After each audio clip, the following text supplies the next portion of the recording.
nice to see you all, so many of you in the room here. It's a pleasure to welcome you. I'll give a short introduction. We have the great honor of receiving Judge Pēteris Zilgalvis from the General Court of the EU, who's going to deliver a talk that I think is uniquely positioned to deliver on the use of AI at the court. Before we start, a couple of things maybe for background information to explain where you're coming from. You are a man of many talents. We've talked last night about track and field running. Also, a couple of years ago, running 20K in Brussels in a very impressive time. You do practice running, cycling, and swimming a couple of times every week. So you definitely have to come back so that we can share a run and organize that. We were in touch first a couple of years ago when you were at the European Commission as one of the leading officials when it came to disruptive technologies, including blockchain, and you play a very important role in MiCA. And I recognize some of my students here in the room you've been introduced to. You're going to talk about a subject that is of very high interest, obviously. A video that you recorded at the request of the courts on whether AI will replace judges. This is available on the Court of Justice website, and this is to give you a flavor, the kind of discussions that we're going to have today. The format is the same as always, half an hour of presentation, and then we cut the recording and we have half an hour for questions. Again, thank you so much for coming, and the floor is yours. Thank you very much, Thibault. And to clarify, I think you're a much faster runner than I am at this point in my life, but thank you for the kind words about my sport and professional endeavors. As I said, I'll aim, or as Thibault said, I'll try to speak for half an hour. I'll cut myself off if I start wandering off into some kind of areas, and then I very much look forward for your questions, because I think, or comments to say things that you want to say. I find that also very interesting and very useful for me. I'll start with an introduction. I'll speak a little bit about artificial intelligence and the judiciary, naturally, the initiatives of the Court of Justice of the European Union, and this is an important point. We have the two courts, the General Court and the Court, but the whole institution is the Court of Justice of the European Union. The court I'm in is the General Court, which is in some ways a court of first instance, but for other areas like some preliminary rulings in value-added tax, in transport, in climate change, emissions, allocations, and also for all the appeals related to the agencies, the chemicals agencies, intellectual property, aviation, etc. We are the final court, more or less. Something can, in very, very rare occasions, still go to the court. Then I'll talk about our artificial intelligence strategy, which is of the Court of Justice, the institution, both courts, and the Artificial Intelligence Charter, again, of the whole institution, and then I will have a conclusion. I think with this audience, I don't need to say what is meant by artificial intelligence, but it is machines doing tasks that people can do, and we'll leave aside the more technical aspects and perhaps some of the controversy over different definitions. But Alan Turing already warned us in 1951, at some stage we should have to expect that the machines will take control. And then we ask ourselves, as members of the judiciary or members of the legal profession or economics profession, can we expect the machines to take over the judiciary and these other professions? What is meant by AI? I will return to it briefly. Software aimed at creating intelligent devices or systems capable of performing tasks that require human-like intelligence, utilizing algorithms and models. Different types of AI, again, I think for this audience, I know I don't need to explain what is artificial general intelligence, machine learning, and generative AI. But if someone does have a question on this later, I can of course answer, and perhaps other people in the room can even answer much better than I can. Considerations. AI is a technological revolution that presents both challenges and opportunities.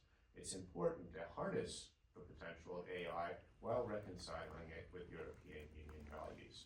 It's unlikely that we could simply avoid the use of AI. Now we have to ask ourselves, to what extent can we use AI, for instance, in our field, the administration of justice?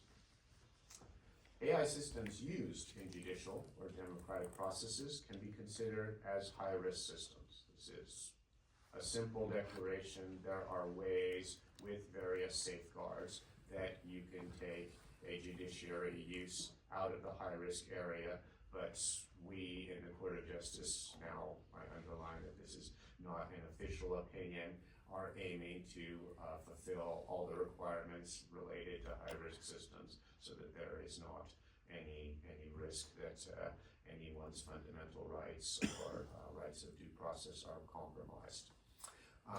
This is due to their impact on the rule of law, democracy, individual freedom, and the rights to effective legal protection and to a fair trial.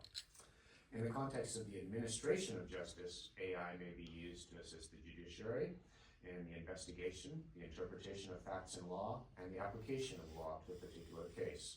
Except when AI is used for administrative activities, it can, and one can, not it must be regarded as a high-risk system. Again, and we're in the early stages of also ourselves applying the AI Act, there are ways that you can undertake safeguards and say, no, we're not in the high-risk category. We think it's safer for us, again, not official conclusion, to be ready to implement all the requirements related to a high-risk system. It's fundamental to preserve the autonomy and the independence of judges when using AI. Therefore, users must verify AI decisions, and they should be explicable, and they should never be taken just because the machine said so. The principles for the use of AI in the administration of justice are fairness, impartiality, and non-discrimination. The data and algorithms must not contain biases, and that's of course not a simple task to guarantee that. Transparency, the reasoning behind AI algorithms must be understandable. Again, not necessarily a simple task. Traceability, AI solutions must be auditable and explanatory with accountability mechanisms. Privacy and data protection, this is also important in the context of storage of data. Human oversight, for now and I think for the future, humans must continuously supervise AI tools used in the administration of justice. And also very important principle, continuous improvement. AI tools should advance alongside the evolving legal and ethical standards and should constantly be improved, and hopefully also we can use them to improve the administration of justice and perhaps our own reasoning and thinking.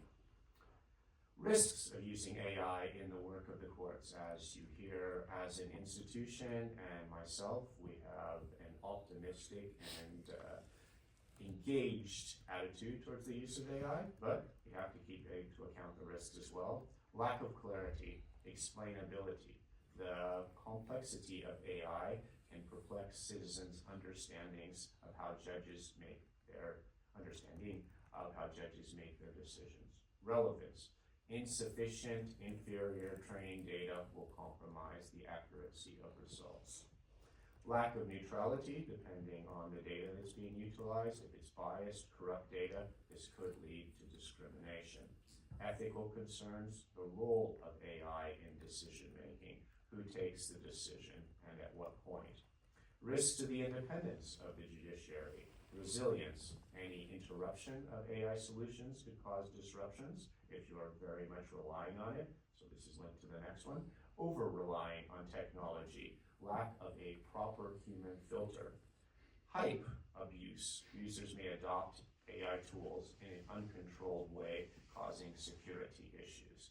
So what I'll mention a little bit later, we have our own tool that's been developed within the Court of Justice, utilizing different open source large language models. We don't have either the ambition, the resources, or the arrogance to think that we can create an LLM, but the application is ours and it's working in the archive and in the materials of the court. So the outside tools should not be utilized in these confidential and secure areas. So, I mean, people in their personal lives can utilize OpenAI, Claude, Mistral, etc. But unless it's within, if it is within the perimeters of work in the court, we should be utilizing and do utilize only this internal tool. Risks of confidentiality and protection of data, disclosure of sensitive data, data security, data privacy, the use of algorithms in a cloud solutions. We have a sovereign cloud. It's with OHV in France, so it's in a European territory, and this is apparently what all European institutions are going to do in the near future. The Court of Justice has already done this. Vulnerability to cyber attacks, leading to data leaks. Recently we were on a trip in France, a short trip with my wife, and I just got the message that apparently their data has been attacked and leaked somewhere, and hopefully not my payments data, but other things. So I think we all have this experience, and it's something that, especially when we talk about confidential data on cases, it can be much more important than something like your personal data related to a trip. Risks of using AI in the courts. This is now a citation, a quote from a judgment in the Grand Chamber of the court. And in it, the court wrote, given the opacity which characterizes the way in which artificial intelligence technology works, it might be impossible to understand the reason why a given program arrived at a positive match. In those circumstances, use of such technology may deprive the data subjects also of their right to an effective judicial remedy enshrined in Article 47 of the Charter. The future. AI must respect the independence and autonomy of judges, ideally, also perhaps even increase it in an ideal world. The use of AI must be justified, so only to support and not to replace humans. I mean, we are social Europe, and so that is a point that we make as well, that the use of AI in the court is not meant to suddenly fire a mass of interpreters or fire a mass of legal secretaries. We can always work faster and work more efficiently. Ideally, AI will allow us to treat cases more rapidly, more efficiently, and raise quality, not just to get rid of people. This is not the goal at all. AI results must be subjected to critical assessment, quality, reliability, accuracy, completeness, consistency. There must be a control of the source used to train AI. Cloud use, which I already mentioned, sovereign cloud is preferable. We've already gone to a sovereign cloud. AI will grow exponentially, but over-reliance on it may lead to systemic vulnerabilities if for some reason the system isn't accessible or access to us is not allowed, which is an issue right now that many of you may have seen in the news related to several models. Can we get by without it? We don't have that model, so we don't have a problem with that. We have to ensure a framework respecting human dignity, democracy, equality, the rule of law, human rights, and safeguarding pluralism, non-discrimination, tolerance, justice, solidarity, and gender equality. AI is not a technological solution, but a technological revolution that requires revolutionary governance. The actions of the Court of Justice of the EU with the AI Act 2024, which is coming into force in stages. The EU is the first global actor to propose harmonized rules on AI, binding and applicable across borders. The Court of Justice of the European Union is the lead EU institution of the AI interinstitutional group. The court already started its journey towards becoming a smart court with the adoption of the AI Strategy 2023, and now just recently the AI Ethics Charter. I'll present both of those to you. The AI Ethics Charter is binding on us in our use of AI. The AI Strategy is a strategy document, and I do underline because some commentators have tried to utilize it perhaps in a more far-reaching way than it's intended. It's not an interpretation of the AI Act. In fact, it came before the adoption of the AI Act, and it's not our legal interpretation of AI in the court or in the member states. It's a strategy on where we make the investments, how we work, how we intend to use AI. And there are things that are foreseen in the strategy which are turning out to be a few things very difficult to implement in real life. We will be probably updating it to reflect that, but the original strategy will stay online, which I think could be interesting for some of you who might want to do a historical comparison of the way that AI has been introduced into institutions and perhaps companies, etc. AI holds significant potential for the Court of Justice in that it will enable automation of simple tasks, offer new possibilities in legal research, translation, interpretation. We work in 24 languages. We work in French as our language of deliberation, our internal language, but our languages for procedure, for cases, are all 24 languages. So this can help a lot. I mean, I speak 3 languages hopefully well. Other colleagues may speak as many as 4 or 5, or none of us, I think, speak 24. Maybe someone does, but I don't know of it. It will also facilitate, this is the same, facilitate access to the information in all EU languages, and also facilitate access of citizens to case law in all languages. So in our vision statement, we say that we'll leverage responsible, equitable, traceable, reliable, and governable AI capabilities, as well as the talents of our own workforce in order towards becoming a smart court. The first goal is to improve efficiency and effectiveness of administration and the judicial processes. Again, this is something we owe to the citizens. If we can reduce the times of cases, of judgment, this is a responsibility that we should implement.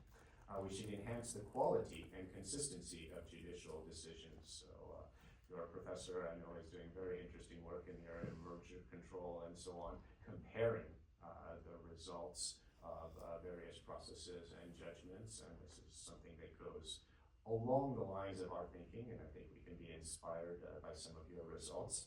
Increase access to justice and transparency to EU citizens. This is mostly in relation to a specific area, but one of our actually most litigated areas, trademarks and intellectual property, that you have a huge number, because a lot of these decisions might be seen as relatively routine, that are so-called unpublished, in quotation marks, which means that they're in the language of procedure and French. So this could be, let's say, Bulgarian and French, that a regular, perhaps, trademarks lawyer in Sweden might either know French or Bulgarian, and these decisions, these judgments are not accessible to them, or not easily accessible. Now we're going to more and more use them in with machine translation and have a DeepL watermark to make them accessible in all languages, but with the warning, if you do want to use this, you should take extra care.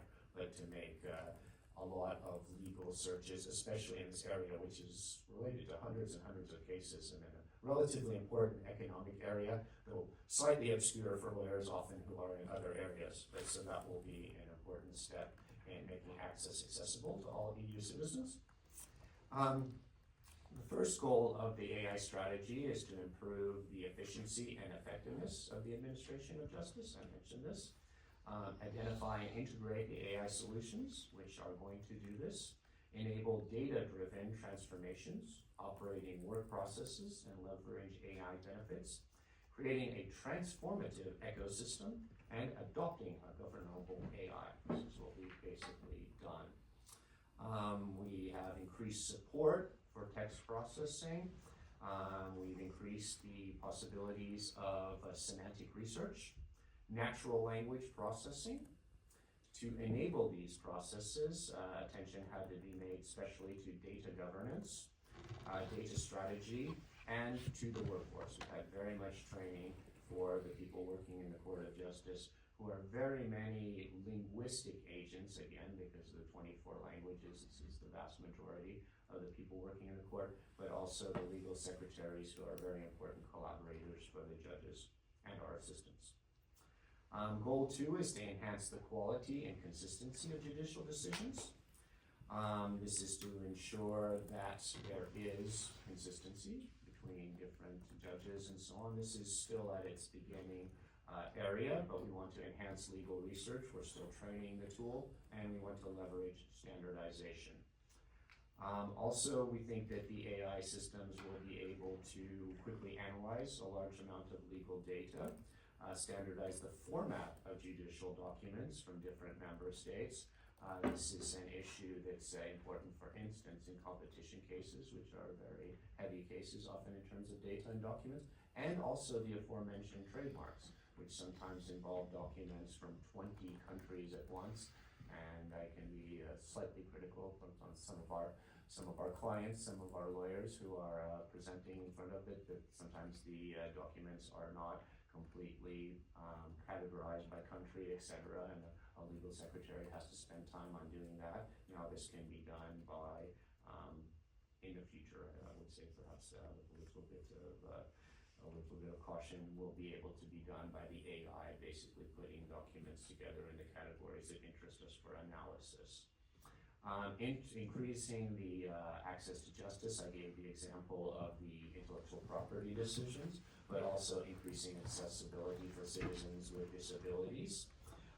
Embedding multilingualism into every activity. I mean, we generally have only the most important judgments published in all 24 languages. They're usually maybe in 3, 4, 5, 6, probably not exactly those numbers, but lesser numbers. We will be able to do that more and more easily with the automatic translation, and then it depends whether it'll be fully checked by our very able interpreters and translators, or it'll be with the watermark that it's been done by automatic translation.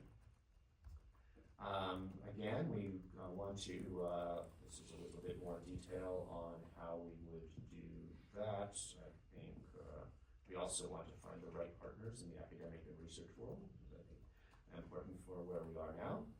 And just looking at my watch a little bit, so going a little bit more quickly. Now, this was our newest development. I'm a member of the Artificial Intelligence Management Board of the Court of Justice. So we have an advocate general and a judge from the court, and we have 2 judges from the general court, along with the 2 registrars of the court and general court, and some of the director generals of the relevant directorate generals who are there. And we worked on the Artificial Intelligence Charter, which was adopted by the Administrative Committee of the Court of Justice of the whole institution, and has now been published since January. The Court of Justice is committed to developing and deploying AI in accordance with European values, EU values, to promote human-centric and trustworthy AI. The court is also dedicated to respecting rules enacted in the Data Protection Directive, Regulation, and the AI Act. And AI should not only be lawful, but also ethical and robust, both from a technical and societal perspective. The AI Ethics Charter was adopted to set up ethical standards and measures intended to promote responsible AI and mitigate the risks. The Charter emphasizes fairness, impartiality, non-discrimination, and fundamental rights. All AI used in the institution should respect these principles. All data used for the development of AI should be relevant, representative, and to the best extent possible, free of errors, complete, consistent, and up-to-date. All reasonable efforts should be made to identify, correct, and mitigate bias.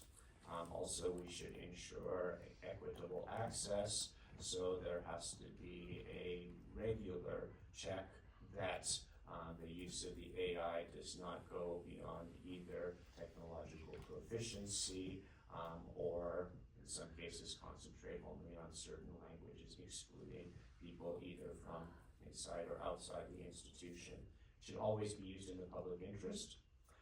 Specific goals and purposes should be identified for each AI system. Members, who are the judges, and staff should receive explanation and information on the functioning of AI, including regarding the limitations to its accuracy, why it needs to be reviewed.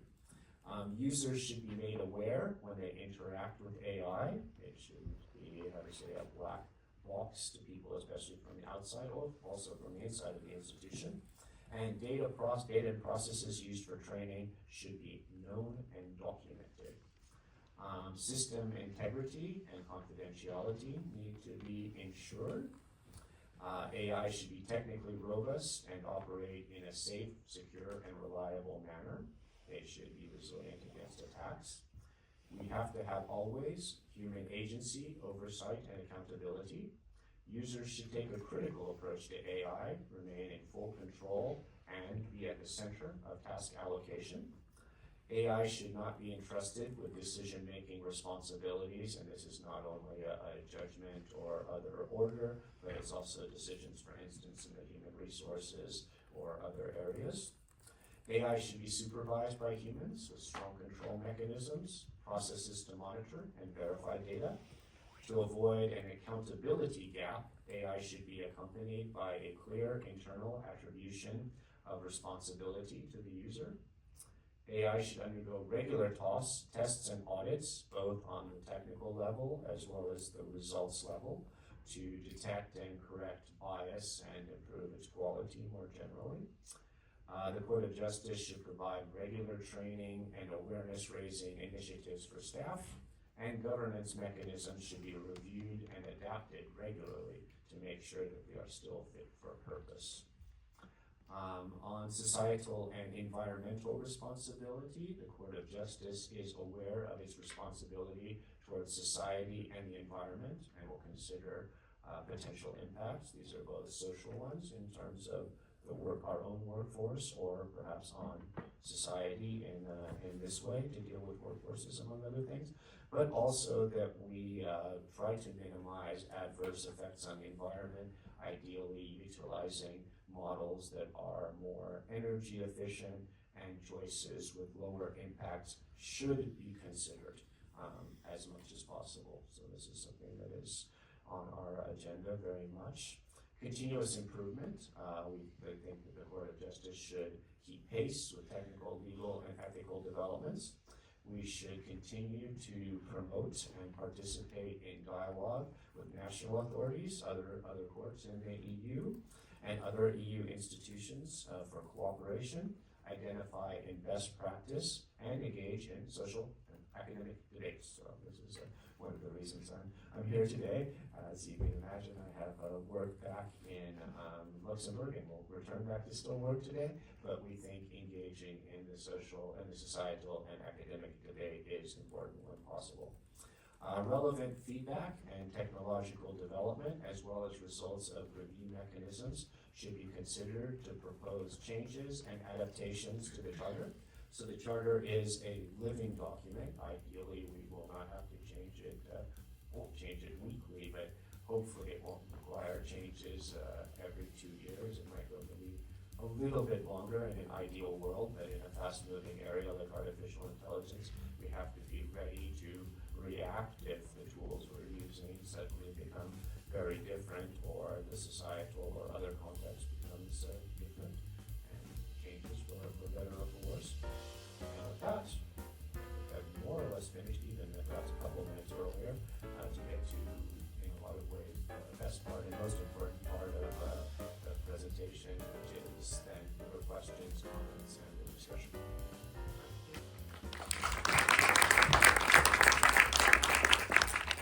First of all, thank you so much for your time. I have 1.4 million questions to ask you. So starting with number one.